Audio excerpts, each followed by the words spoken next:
လာပါကျွန်တော်တကယ်ချင်းတို့ရေကျွန်တော်ဒီနေ့မှာကျွန်တော်တကယ်ချင်းတွေကိုပစွန်ချင်းလုံးကြီးပြောပြတော့မှာဖြစ်ပါတယ်ခင်ဗျာပစွန်ချင်းလုံးဖို့အတွက်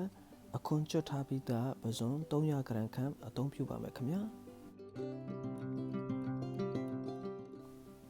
စားကိုစပွဲတင်စုံ2ဆုံးခန့်အသုံးပြုပါမယ်ခင်ဗျာပြီးတော့ချက်ထားပြီးသားထမင်းစံချင်းကွက်နဲ့တစ်ခွက်အသုံးပြုပါမယ်ခင်ဗျာ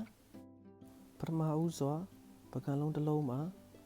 ဆန်နဲ့စားကိုသမအောင်ရုံးနေပေးပါခင်ဗျာ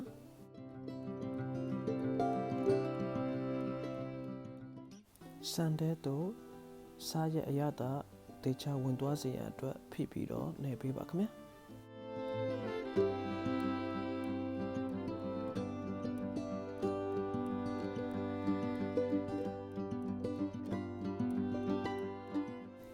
ထို့နောက်ပစွန်များကိုထည့်ပေးပြီး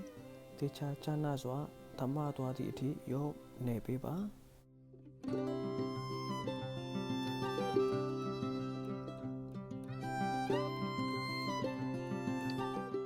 ဆန်နဲ့ရောနေထားပြီးသားပစွန်များကိုပလတ်စတစ်တစ်ခုတည်းသို့ပြောင်းထည့်ပေးပါခင်ဗျာ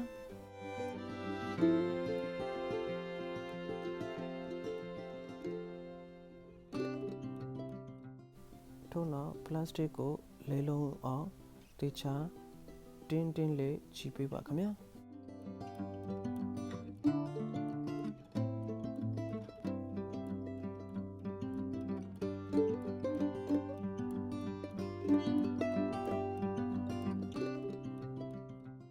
ပစွန်ကိုအချင်း100တွင်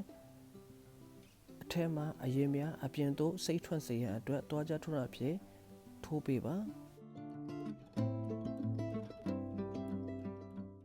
ထို့နောက်အပေါ်မှာအလေးသို့မဟုတ်လေးသည့်အရာတစ်ခုဖြင့်ဖိတင်ပေးပါခင်ဗျာထို့နောက်9ရက်မှတစ်ပတ်ခန့်ကြာအောင်အချင်းတဲထားပေးပါအချင်း100တွင်အရေများစိမ့်ထွက်လာပါလိမ့်မယ်ထွက်လာသည့်အရေများကိုဖယ်ထုတ်ပစ်ပါခင်ဗျာတစ်ပတ်ခန့်ကြာပြီးနောက်ပစွန်က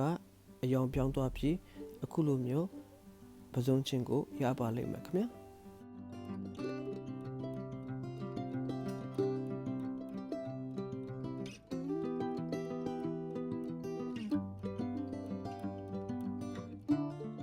ဇွန်တွင်ကတ်နေသည့်ထမင်းများကိုရေးဆေးပစ်ပါခင်ဗျာအခုလိုရလာသည့်ပစွန်ချင်းကိုကြာရှည်တင်ထားခြင်းသည်ဆိုပါကပလင်းတစ်ခုတည်းသို့ထည့်ပြီးအလုံးပိတ်ကရေခဲတစ်တာထဲတွင်ထားပါခင်ဗျာပစွန်ချင်းကို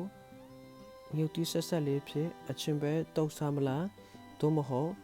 ဟင်းချက်စားမလားအရန်ကိုစားလို့ကောင်းပါတယ်ခင်ဗျာကျွန်တော်ကတော့ပစွန်ချင်းကိုအရန်ကိုချိုက်နှစ်သက်ပါတယ်ခင်ဗျာကျွန်တော်တငယ်ချင်းတွေလည်းအိမ်မှာလှုပ်ရှားကြည့်ကြပါခင်ဗျာလောက်ရတာအရန်လွယ်ကူတလောက်အရန်အရသာရှိပါတယ်ခင်ဗျာအားလုံးကိုကျေးဇူးအများကြီးတင်ပါတယ်